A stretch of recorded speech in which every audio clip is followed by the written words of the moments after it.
Good morning.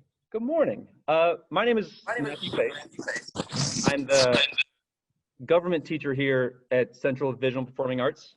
I want to start by thanking you. Oh, we have another guest here. I'm sorry, pardon me for 1 second. So I can give the introduction once.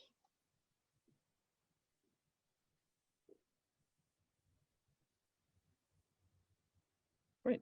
And good morning, Mr. Reed. It is fantastic to have you with us as well. I am super excited. It was had some technical difficulties this morning. Made it through it. The fact that anything is working in 2021 is a miracle. I am thrilled that we could all be here. Thank you.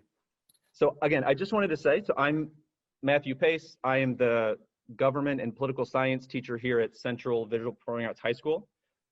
Dr. Shahid is our principal. She's also joining us on the call. And the students that you see on the screen are all my students in my political science course. They are seniors, brilliant, talented, just fantastic kids. And so before I dive into essentially letting them take the stage with their Q&A, I did want to invite both of you, if you would like to say a few words just as an introduction, that'd be great. But I can tell you my students are already familiar with who you are. We've done our homework. So would either of you like to go ahead and just give a short introduction, and then we'll start the questions? Sure, go ahead, Lewis. I'll wait on the questions. Again, I'm Lewis Reed, president of the Board of Alderman, City of St. Louis. I've had the honor of being the first African-American elected to this role. And I've served now longer than any president of the board in the history of the city. As the president of the board, I'm the second highest ranked elected official in the city. When you run in an open election and you're elected by popular vote. Opposed to what happens in other legislative branches across the country where you're voted in by the membership. But in this case, I'm voted in by the voters of the city of St. Louis for 4-year terms. Originally from Joliet, Illinois. I'm one of 9 kids. My family was not a politically connected family. We often struggled, my parents often struggled to pay utilities and rent and keep up with those things, especially with 9 kids. And some days we lived in a house without electric and without power. But my mother always, kept us focused and said there are better days ahead. And I draw on those things when I look at the things I want to support in city government. And have had an opportunity to sign into law more bills than anyone in the history of the city at this point. And I know Tishaura Jones, her and I have known each other for a long time. I knew her when she was a legislator in Jeff City. And one thing I could say about her, when we were trying to get local control of the police department and other people were afraid to fight along with the city of St. Louis, when I came into committee hearings, Representative Tishaura Jones fought hard to assure that we got local control of the police department. So I've always appreciated her for those actions. Thank you for that introduction. Not only have you lived a remarkable life already, I think it's really good for the students to see 2 politicians able to also have a friendly and a cordial discussion with each other. Like you said, it's been a little lacking as of late, and it's really good to see. Thank you. Ms. Jones, is there anything you'd like to say? Yes, good morning, everyone. I'm Tishaura Jones, and I use the she series pronouns. As Lewis talked about, we've been friends for years. I even worked together at People's Health Centers when he was a director. Back in the day. Way back in the day. So I've been treasurer for 8 years. Before that, I was in the legislature, as he talked about. But since I began my career as a public servant, I've tried to make sure that the St. Louis we hand over to the next generation isn't as broken as the one we inherited. And that means confronting the harsh realities of our past and saying yes to the brighter opportunities of our future. See, 20 years ago, I lost my mother to cancer. I was barely an adult and my life came apart at the seams. It took me 10 years to rebuild. I worked hard, but I was also lucky. I had a father who loved me, a grandmother who prayed for me, and a family that wouldn't let me fail. But today, everyone isn't so lucky, because where does a child go when a member of their network comes down with COVID? Or what does a mother do when a stray bullet erases another innocent child's future? These and many questions go unanswered while the city goes about business as usual. Well, it's time to say no to business as usual and say yes to a St. Louis that's ready to tackle the 21st century. You should be able to succeed here, regardless of your skin color, who you love, how you worship, what zip code you live in, or any identity you hold. I want to build a city where every one of you feels welcome. And I know that we can do that together. In the St. Louis that you and I are going to build together, youth will be at the center of our planning. Police will not be the only answer when you dial 911. Tax revenues will fix our leaky civic systems, and your government will be open to you. See, we're not a poor city. We're a cheap city because we have refused to invest in what will move our city forward. This is about all of you, whether you live in Penrose or Holly Hills or everywhere in between. I want to create our St. Louis, united, strong, confident, and equitable. And I know that we can do that together. So thank you again, Mr. Pace, for this opportunity to speak to your students, and I'll take any questions you have. Again, I think those are wonderful comments, and I think among my students, having known them for years now, I can assure you that your comments are well received among the students. I'm sure they love to hear a lot of that. So with that, Leah Williams, would you mind getting us kicked off with the first question? Hi, good morning. Good morning. Good morning, Leah. I would like to say thank you for speaking with us today. It really is like a true honor in a way. But my first question is just out of curiosity. Why would you want to become mayor, and what about that job appeals to you? Well, Go ahead. you sure? You sure? All right, I'll jump in there first. Well, you know, having worked all the years I've worked in elected office and in government, I've had an opportunity to meet people all across this city. And, you know, I stood by my brother's hospital bed and prayed for him as he passed on, being a gunshot victim and been shot in the head and killed. And I've sat with families all across this city, you know, and I look at I look and I know the promise, and I know, you know, that if we can put things in place, our young people can exceed beyond anybody's dreams. I also know that a lot of families across this city are hurting. A lot of families across this city, if they just have a little bit of support and help, you know, things could be better and they can provide better for their families. So I'm in it for that. You know, being the president of the Board of Alderman, you're the head of the legislative branch, so you can make laws. But the head of the executive branch, the CEO of the city, is the one that implements those things, but also sets policy, which far exceeds some of the ordinances that we have in place, which sets the course and direction of the city. So, you know, we need someone in that office that believes in people all throughout the city, someone that looks into the eyes of the children across the city and know that there's some promise there, and know that if we provide opportunities, we can see transformations across our city. Yes, so thank you for that question, Leah. I've been treasurer for the last 8 years, and you know, it's one thing to have, you know, a vision or platform or even pass legislation, but it's a totally different thing to actually implement that. And I've been on both sides, on the legislative side and also on the executive side. I implemented a vision or platform when I ran for treasurer into a reality with the things that I've done in the treasurer's office with our financial empowerment programs, taking a city department and totally upgrading it. And I want to take that same spirit of innovation, that same can-do attitude to the mayor's office. Like I talked about in my opening remarks, you should be able to succeed here regardless of any identity you hold. And right now, that's not the case in St. Louis. Too many people are left behind. Too many people have not been invested in. We need to invest in people and not in projects. And so I want to take that same spirit to the mayor's office and invest in people, and because people are our most worthy asset to invest in this city. And that's pretty much why I want to do this. The executive branch, which I am in now, has the potential to do a lot of good.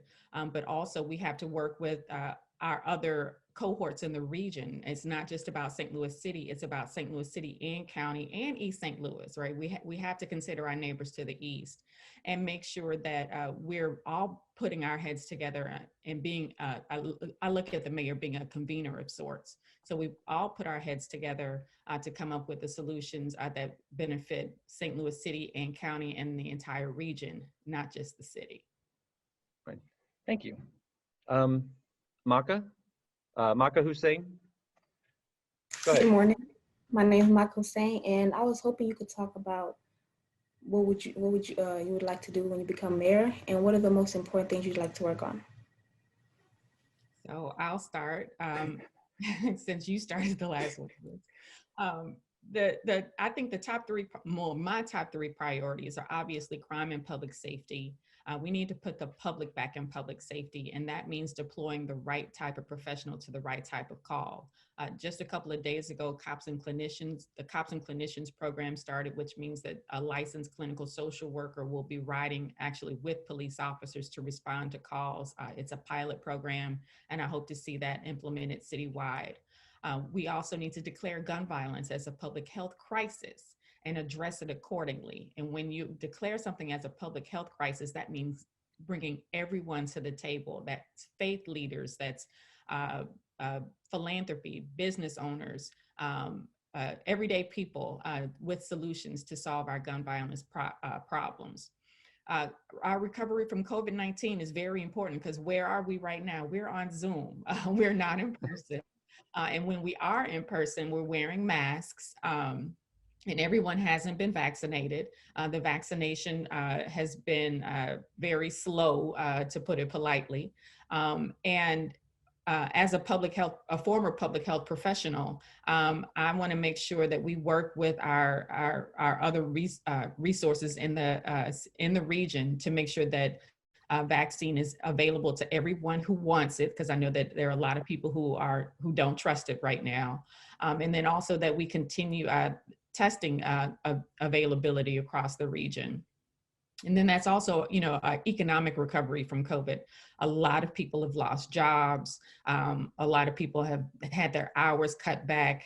So how can we be poised to receive the aid from the federal government as it starts to come down the pipeline? And I have relationships within the federal government right now that can help us as we start our recovery process.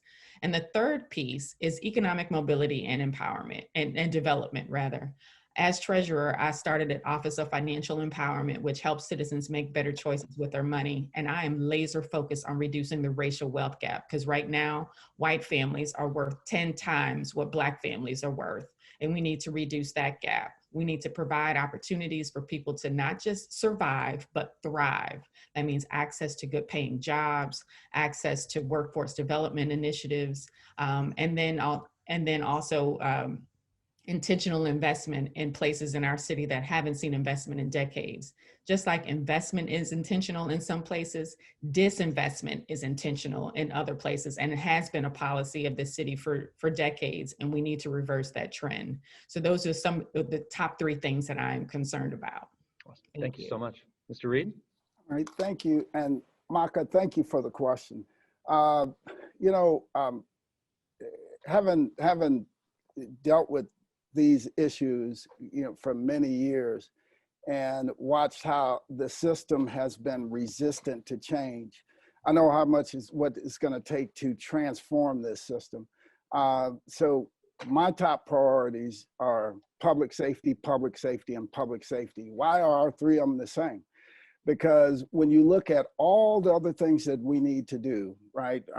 Investing in areas that have been long underinvested in, creating economic prosperity and opportunity and equality for people who have long been left out of the equation, for assuring that we not just create jobs, but connect people to those jobs. Nancy Reagan, her message to kids was just say no to drugs. You know why just say no to drugs didn't work? Because she didn't give them anything to say yes to. So along with just telling kids and folks, hey, just say no to drugs, just put down the pistol, it's not going to happen that way. You have to give them something to say yes to. You know, when you look at the fact that when the city's unemployment rate is sitting at 5%, and you go North St. Louis, young African-American males, their unemployment rate is 20 to 22%, while the cities is sitting at 5%. And then everybody seems shocked and amazed that when you hear about shootings and you see these things, it's oftentimes young African-American males. It's because you left them out of the equation. It's because you've written them off.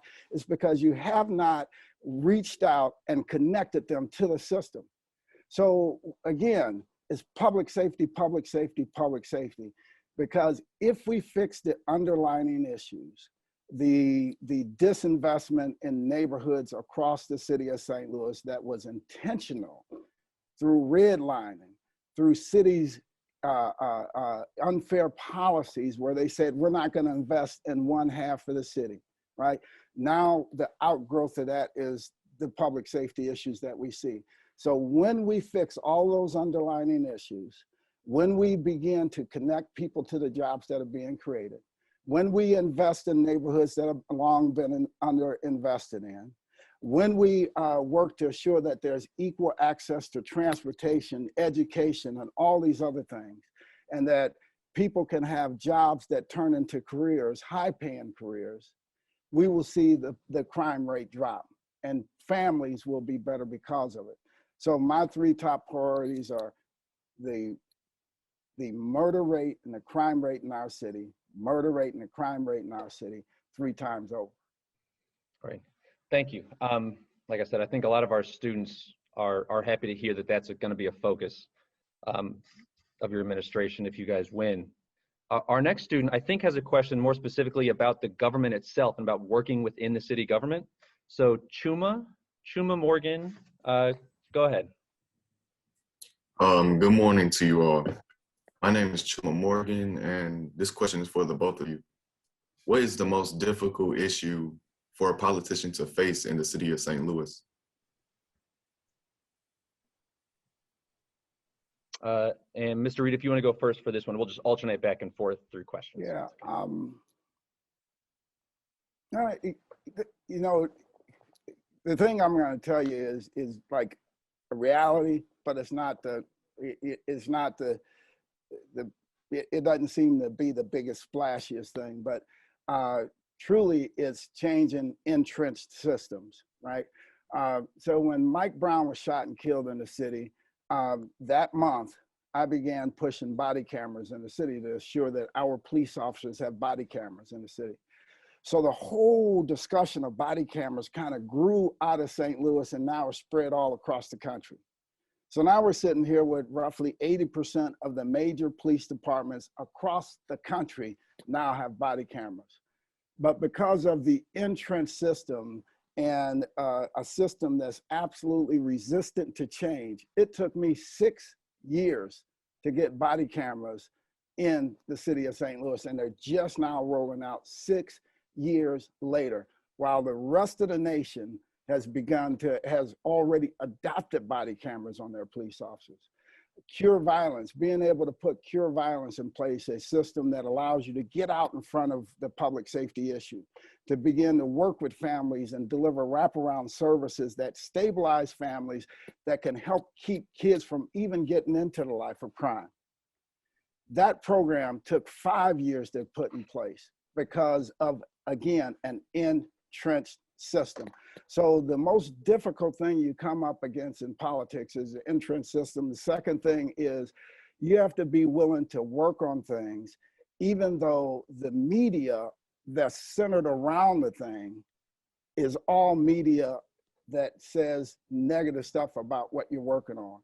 When we were trying to put the civilian oversight bill in place that would assure that the citizens had oversight over our police and that they had a voice into what was happening within the police department, we had to fight for 8-9 years to get that done.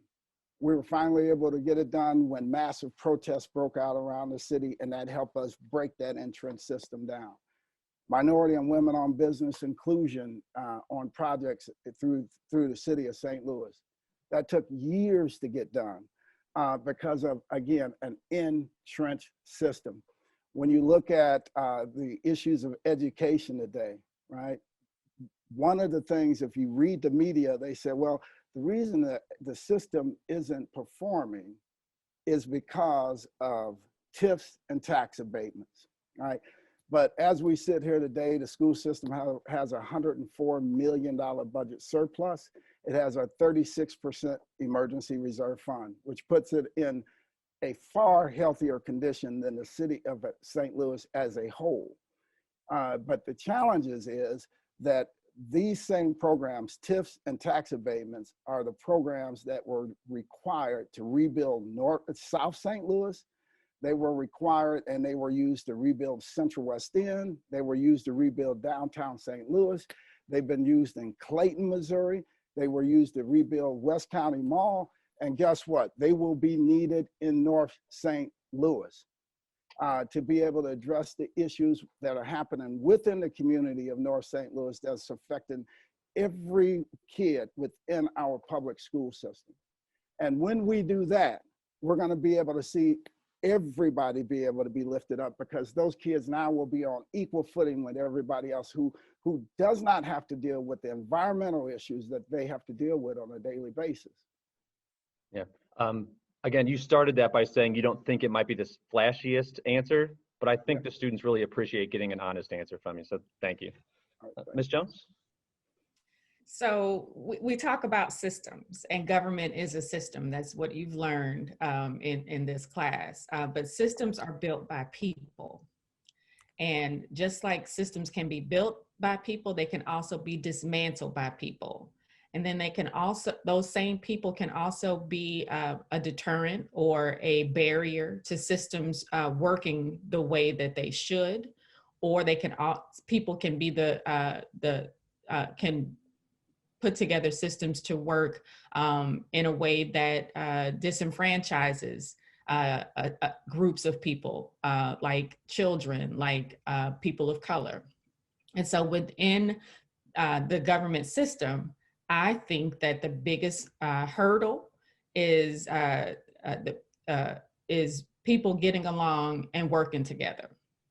And I know that that is, it's an indictment on all of us, because the people that are hurt the most by our inability to get along and to work together are you. You pay our taxes, you pay our salaries. And even kids who don't have, you may not be working, you pay our salaries every time you go purchase something at a store when you pay sales taxes. Okay, so that goes towards our salaries. And just like Lewis talked about how some of these things took years to accomplish, some things have not taken years to accomplish. It all depends on the squeaky wheel getting the oil, and who pushes the most, and who pushes back the most. So within our government system, all of the citywide elected officials never meet. We never come to the table to talk about the issues facing our city. We never talk about how we can work together and put our resources and collective heads together. And that's one of the things I want to do in the mayor's office, to provide an opportunity, a table, a space for us to tear down these artificial barriers that divide us. And because as long as they're up, we're not serving you. Hey, Those, I'm sorry. Mr. Pace, can I add something just real quickly to that? Yeah, of course. Thank you. Yeah, a perfect example of this is this. When Treasurer Jones first took office, one of the programs that she brought, and it was a really innovative program, to create college savings accounts for the youth throughout the city of St. Louis to assure that at minimum, the kids had an opportunity for a start with a college savings account. Great idea. And she brought that before the Board of Aldermen. And numerous aldermen got together in the committee and said, hey, Treasurer Jones is just doing that as a political ploy to run for office one day. Let's not support it. And, you know, Treasurer Jones called me and said, hey, this is an important thing. And I thought it was an important thing too. So I worked to turn that thing around so that we got the votes in committee, and we pushed it out of committee, and we passed it on the floor of the Board of Aldermen. See, as a legislator, when you get into city government, you cannot make decisions based on the person on the other side of the issue. You have to have a clear head and work on it based on if the issue is right and just. And that was a good issue, you know, and I thank her for pushing the issue. It's been very helpful to kids. You know, like I said, I grew up without a lot of money in my household. So I understand that some of those things make a difference. But you have to be able to do that without regard to who's on the other side of the issue. And that's the thing that is lost a lot of times in city government. Yeah. Thank you for those comments. Treasurer Jones, I want to thank you for bringing up something that I think so often goes unappreciated in government, is those interpersonal relationships, those things that are hard to measure, but they do make a huge impact, and your ability to work with people, I think, is key. Yeah, that project happened a long time ago, and there are other bills I could use some help on right now. We'll talk about you let us know what our students can do. I think the next question is about the electoral process itself. There's obviously, that's got to be crazy in a lot of ways. Season Walker, you want to go with your question? Hi, good morning. I'm Season Walker, and I have a question for the both of you. I was wondering, what do you both enjoy most of all about this race and the election process? So this is one of the things that I enjoy the most, having conversations with people about who I am, what I do, and my motivation for running for office. I am a little bit sad this time around because, you know, we're in the middle of a pandemic, and I like to do these types of, like to have these types of interactions in person. And especially with the College Kids Children's Savings Account program, because, you know, it put me in the schools a lot, within our elementary schools, reading books to children, going to kindergarten classes and trying to explain the program. I literally would sit kindergarten students on their rug and would tell them, you know, I just gave you $50, and their eyes just like light up, because, you know, a 5-year-old doesn't have any concept of money, and you think they gave them $5,000. You know, the one thing I do like about this new election process is that people have choices now. The Proposition D, which is called approval voting, you can vote for as many people as you want to in the first round, and then those top two go on to a runoff. And that's unlike the previous system. And it's similar to systems that are coming on board that are already in place across the country, like St. Paul and Minneapolis, Minnesota, San Francisco, even New York is moving to a similar system with this year's mayor's race. So the best part is, again, interacting with people. That's the best part about the election, and that's also the best part about governing, continuing to interact with people, because, again, you pay my salary and I'm accountable to you. Okay, Season, for me, it has to be the people. You get to meet so many people from so many different walks of life. And when they talk to you, you realize very quickly that they are investing a lot of their hopes and dreams in your success in getting there and also carrying out what you're telling them. So it's a heavy burden. And I always remember at the last mayoral election, I was standing outside of the polls on the north side, and a poll worker came up to me and said, "Mr. Reed, I need you to meet this man." I turned around, it was an elderly man, he was in his 90s. And he had been a war veteran way back when and stuff like that. So the story they told me was he was waiting for his daughter to pick him up and take him to the polls. And if you remember, it was it snowed and stuff. It was the weather was horrible that day. He was waiting for his daughter to pick him up to take him to the polls. His daughter didn't show up. And he said, "You know, I was not going to miss an opportunity to cast a vote for you because I believe in you and I think you will make St. Louis a better place." And he left his house and walked. He was blind, walked and felt his way till he got close enough to the polling place, and someone saw him wandering and went and got him, brought him over to the polling place, which is where I met him. And when I wasn't successful that night, and when I went up to give my concession speech, I wasn't thinking about anything but him. Someone that invests that much in you and believes that much, that tears you up inside personally. So when I think about elections, one of the greatest things is getting to meet people and understand what makes them tick, their hopes and beliefs and stuff. But if you're not successful, you think back on all of those interactions across time, and that one has stuck with me for a long time. So that's one of the major things when I think about elections, especially in also this election also. Yeah. Again, thank you so much for those comments. Like I said, it's good to hear that the people are at the center of what you guys care about most. I think the next couple of questions are going to focus, we're going to zoom in on specific policies or certain areas of concern the students had. Katie Berry. Good morning, my name is Katie Berry, and I wanted to ask about racial equity in St. Louis. I was wondering how you would encourage citizens to move towards that, and should it be just for the citizens or the ones that are supposed to protect our city too? You want me to? Yes, President Reed, if you want to go first for this one.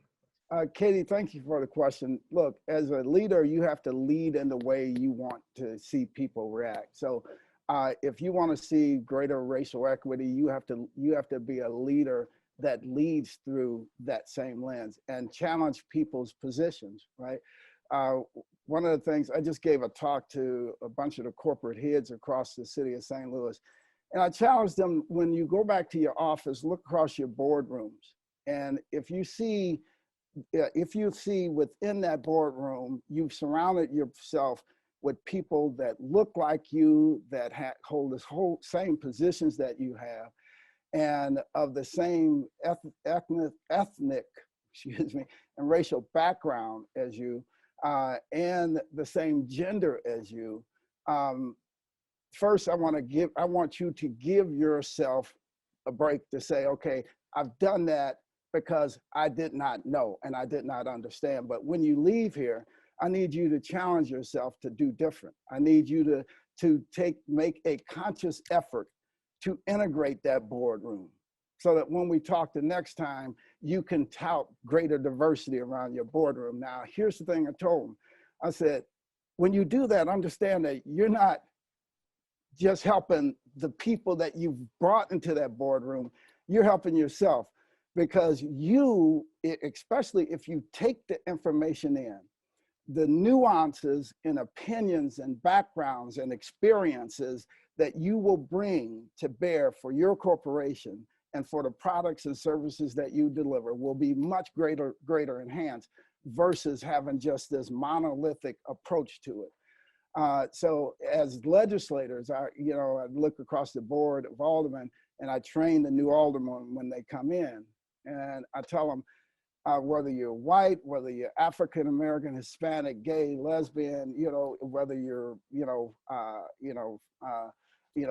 Baptist, Jewish, Catholic, any of those things.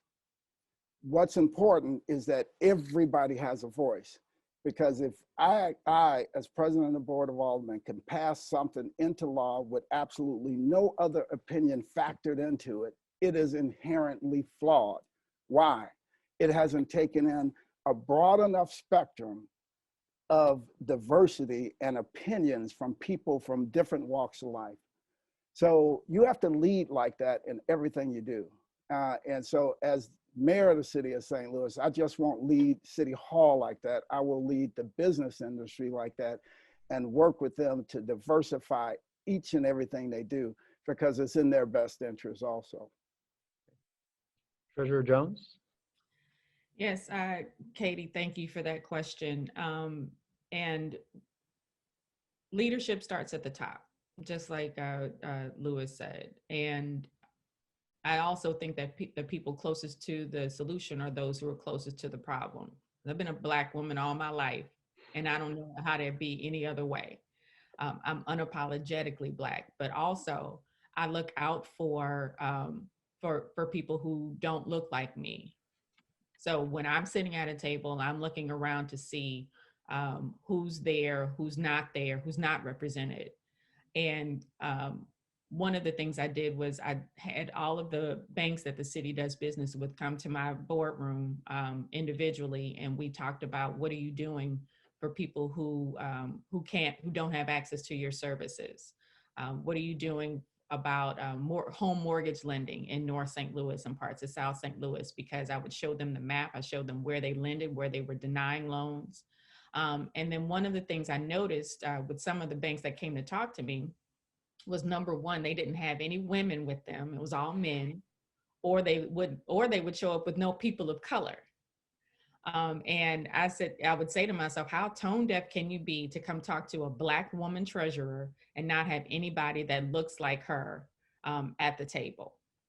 And you also talked about people who protect you. I'm assuming you talked about the police. And yes, there is systemic racism in the police department, and we need to address it head on. And one of the things that I'm planning on doing is reinstating the deputy mayor of racial equity position to look at all of our policies and procedures and every dollar spent through a racial equity lens. So that means making sure that as our dollars are invested, they are invested in people who haven't been invested in decades, or programs that have an opportunity to lift up people who haven't been lifted up for decades. And it's personal for me because that's what I grew up in. And so I also, through my office right now, make sure that we spend money with Black-owned businesses, Black woman-owned businesses, and I have sent RFPs back, RFP responses back when I've noticed that there are no companies with people of color responding to those RFPs, and I will leave it open until we find companies of color to respond. So those are some of the things that I've done, and these are some of the things that I plan on doing once I become mayor. Those are great responses on I think a really important issue for a lot of our students. Laura Wolf had another specific policy question about St. Louis. Ms. Wolf, do you want to go? Hi, good morning. I had a question about the workhouse, the correctional facility notorious for abuse and negligence. If elected mayor, would you move forward with closing this facility? And what other specific actions would you take regarding criminal justice reform in St. Louis? So I made a promise back in 2017. I've been advocating for closing the workhouse, and that has not changed. And I also think that what happened last weekend at the city jail downtown could have been totally avoidable by making sure that we kept up with the maintenance schedule on the jail. There were locks that have been broken for months, systems that have been not working for months. And I think it's horrible the way that we treat our detainees in this city. We don't know how many have tested positive for COVID. We don't know the health status of any of our detainees. And yet when we look at our neighbors to the west in St. Louis County, they have had 0 positive COVID cases since in recent months. Our corrections officers are the least trained and the worst paid in the city or in our region, and we need to address that as well. There are a whole host of things that need to be addressed when it comes to how we treat our detainees. And also, you know, I supported our circuit attorney in both of her elections. Actually wrote her campaign plan when she ran in 2016. And I look forward to supporting the initiatives that she has started in her office and trying to find ways to fund them, like diversion programs. Because one of the problems is, you know, we need to try to do whatever we can to keep people from getting in the system in the first place. So that coupled with, you know, working with the circuit attorney, but also the Cops and Clinicians program. A lot of times people get in the system because they have a mental health crisis or a substance abuse crisis. So what about sobering centers? And what about access to drugs that help them come off of heroin, such as Suboxone and methadone, right? So how do we provide services so people can not even get into the system in the first place? And I look forward to working with the circuit attorney to do that, as well as beefing up our criminal justice reform efforts. And one final thing, I've been involved in a nationwide network called the 2020 Bipartisan Justice Center, which is a group of Black Republicans and Black Democrats across this country who are dedicated to criminal justice reform. Many of our members are circuit attorneys or district attorneys across this country. And so I look forward to tapping into that network to see what other things they're working on in their respective cities and how we can bring those programs to St. Louis to help us reform our criminal justice system.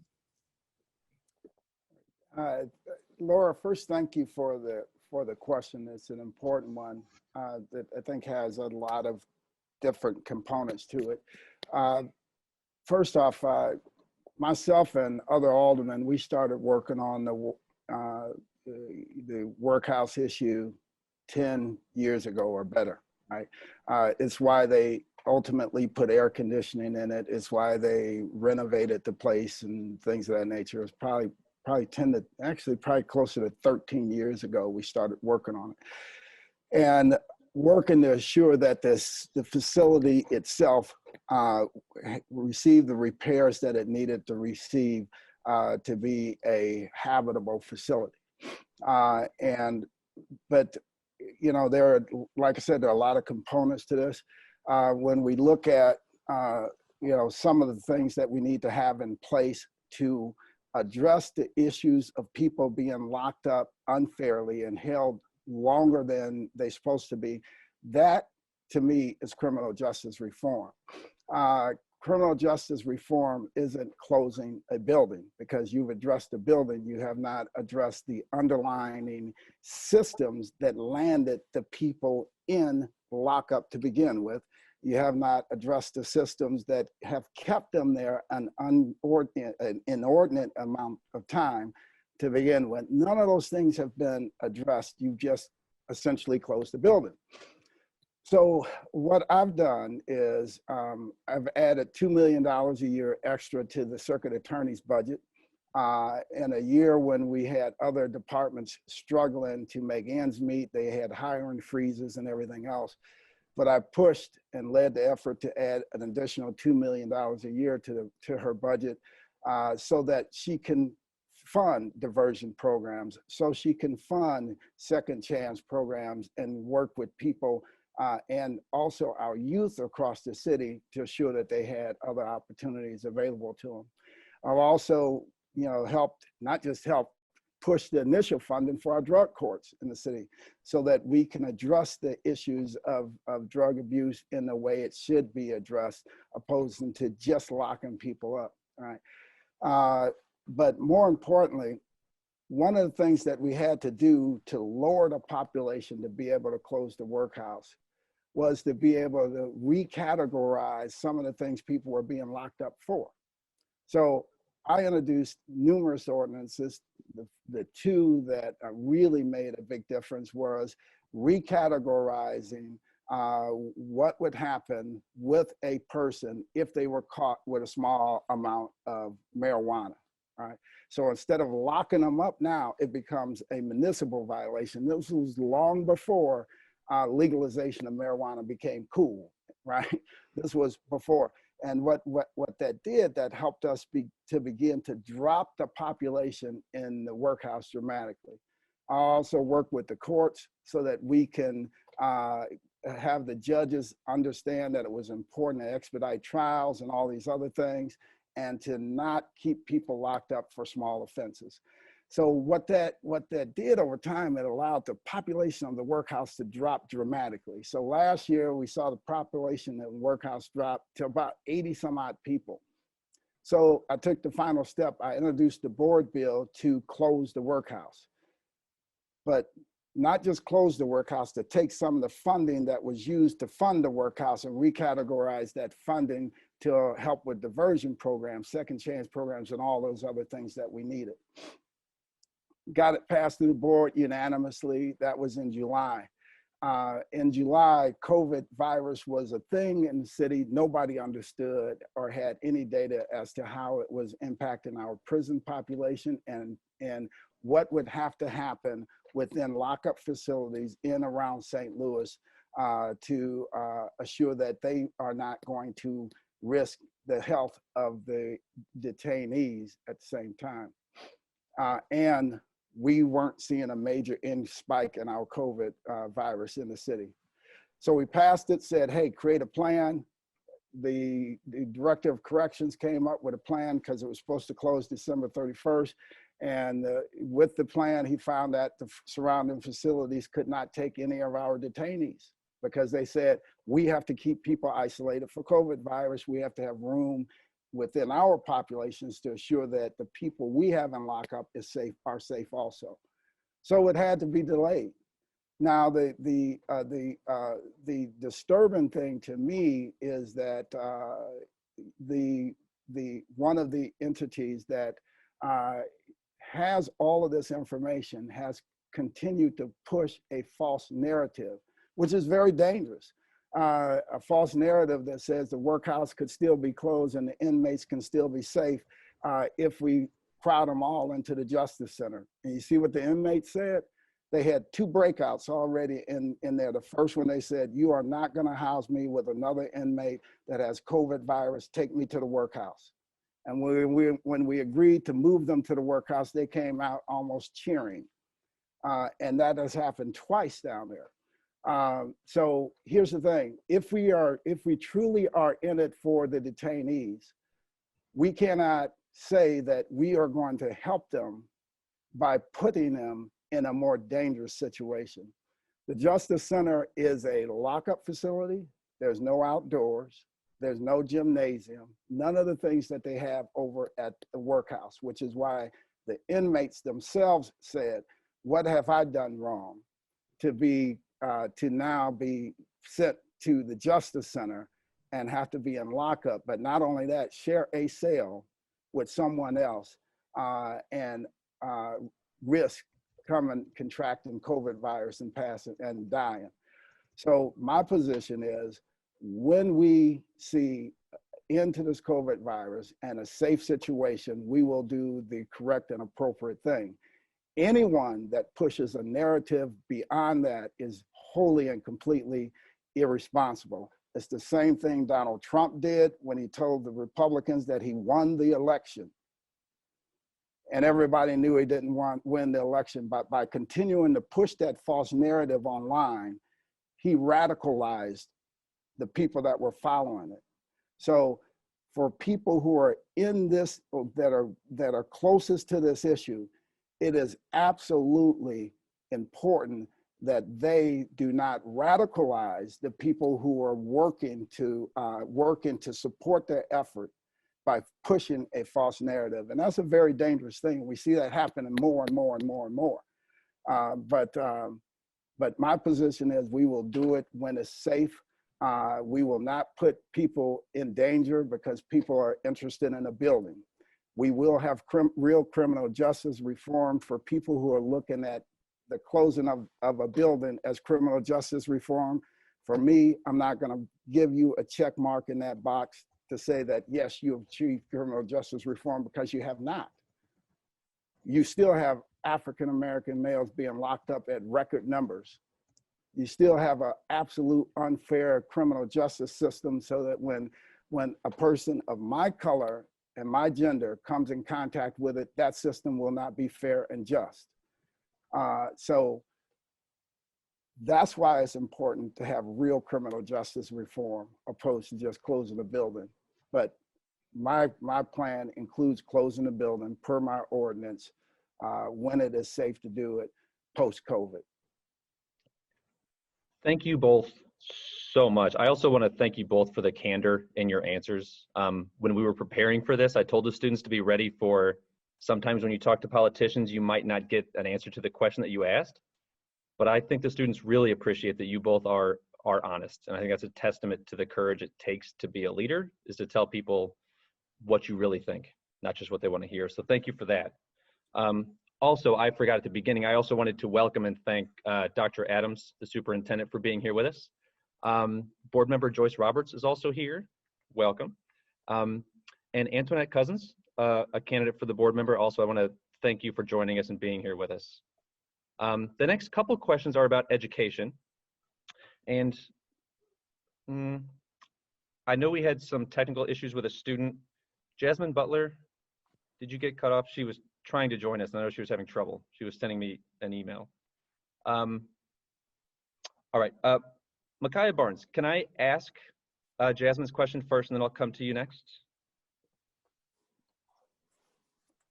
Okay, oh. Ms. Barnes, is that okay? Yeah, that's fine. Okay, thank you. So Jasmine's question is, and was, could you both please take a moment to talk about how you would plan to help public schools specifically, SLPS? Do you plan to get involved as mayor, or do you think that increasing funding would be enough? And President Reed, I think you'll start first on this one. Okay, perfect. First, absolutely yes, I plan to help the St. Louis Public Schools. You know, when the school system lost its accreditation, it came under control of the SAB board.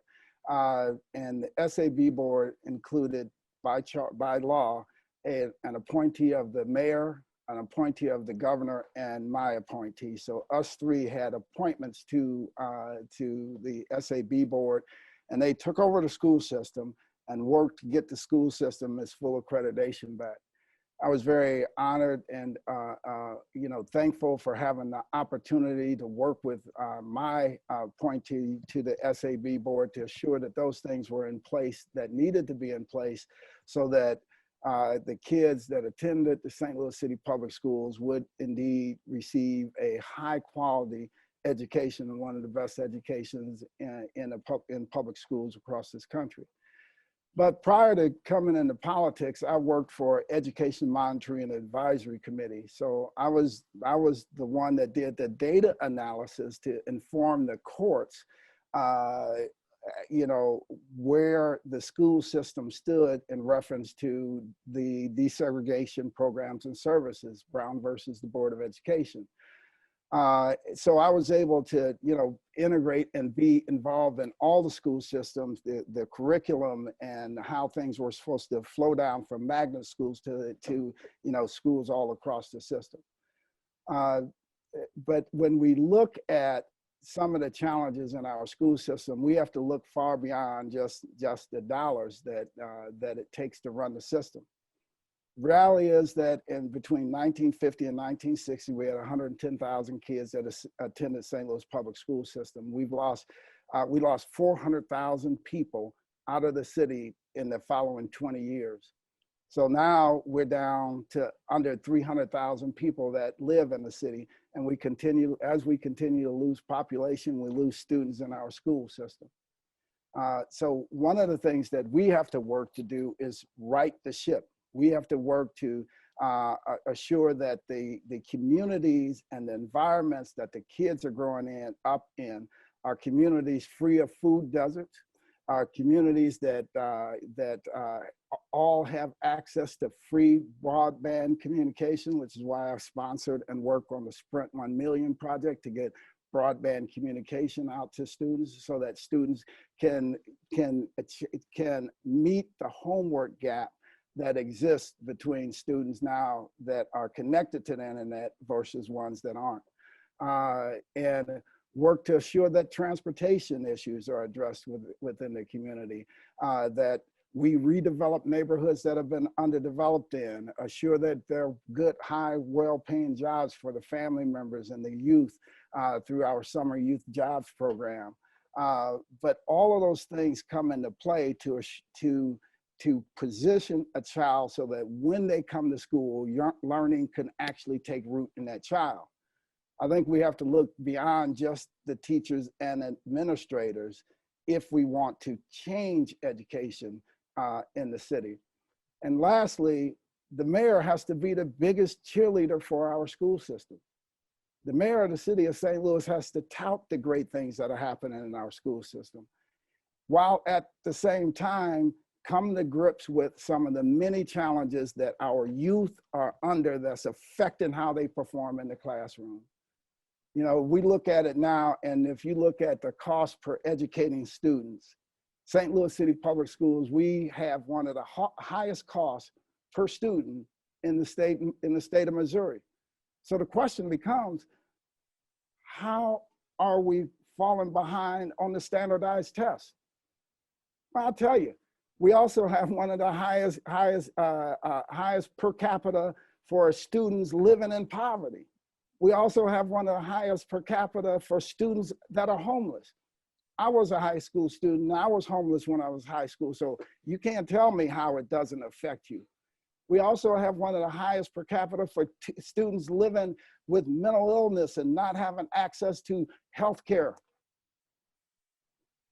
eyeglasses, dental insurance.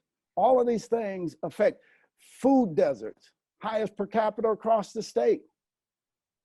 So those things have to be addressed. If we want to see better, we need to do better. If we want to see better, we need to invest better. So we need to invest our dollars into transforming those environments. And we'll see a better school system because we'll see better, healthier kids. Yeah, thank you. I want to make sure I'm respectful of everybody's time. Treasurer Jones, would you like to say anything? I know that I said I'd wrap this up at 10 o'clock, and I want to make sure I stick to my word. So please, if you have any comments about education in St. Louis, that'd be a great place to end today's conversation. Yes, I have a hard stop, and no disrespect, Louis, that was 5 minutes, and I was waiting for you to stop so I could get started. Oh man, that's a big question. That's a big question. I know, and I tend to use brevity when answering questions. So some things you can't be brief on. I can't. It's that important. Yeah.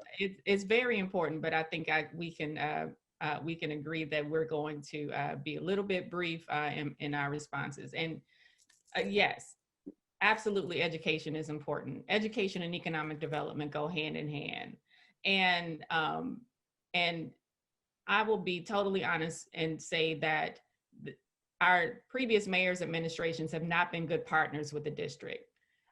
The mayor, outside of the special appointed board, has no direct control over the school district. But the mayor does have control over what funding goes to the school district through our awarding of tax abatements and tips. I'm not here to say that those are bad things. I'm not, and that they should not be used. I'm not saying that at all. But I'm saying that they can be used in a responsible way, and also to make sure that the school district still gets its a portion of taxes. Case in point, there's a parking garage on the corner of Lindell and Euclid that has a library on the ground floor right next to the Chase Park Plaza. That was built using a TIF, or tax increment financing, and it's owned by the treasurer's office. I have been the only one that I know of that has ended a TIF early and actually returned $8 million to the school district. So we need to take a look at what other TIFs are in that same predicament to see what money we can return to the district. But also the mayor needs to be an active partner with the school district. putting school leaders on development boards so they have a seat at the table when these decisions are being made about reducing the tax dollars that go to the school district. The mayor can meet with the superintendent and other school leaders. I see the mayor as someone to meet with our school leaders, meet with our children, to see what barriers you have to success and try to plug those gaps. And that's the kind of mayor I want to be. And then also, I want your input. So I'm looking forward to starting a youth cabinet that will put school children on that youth cabinet. And you'll tell me, what do you think about, problems facing the city, and how would you solve it if you were mayor, or you were an alderman, or you were the treasurer? Because I think that children have great ideas, and I want to tap into your knowledge and tap into your ingenuity and your creativity. So absolutely, the mayor should be a better partner with the school district. I have been for the past 5 years through the College Kids Children's Savings Account program, because I'm always in the schools talking to and reading to kids. And I look forward to being an active partner and an active advocate for our public schools going forward. That's great. President Reed, Treasurer Jones, I cannot thank you enough for taking time to talk with our students. I think it's great that the kids have a chance to share their voice with you, and that you take the time to listen to them also. So again, thank you so much. Everyone on the call, thank you for being here. If my students would hang on the call for just a second, I wanna just thank you for being amazing kids. Also, everyone else, again, thank you and have a wonderful day. Have a Thank great you all. day, kids. Thank you all. I appreciate having the opportunity to talk to you. Have a great day. Thank you.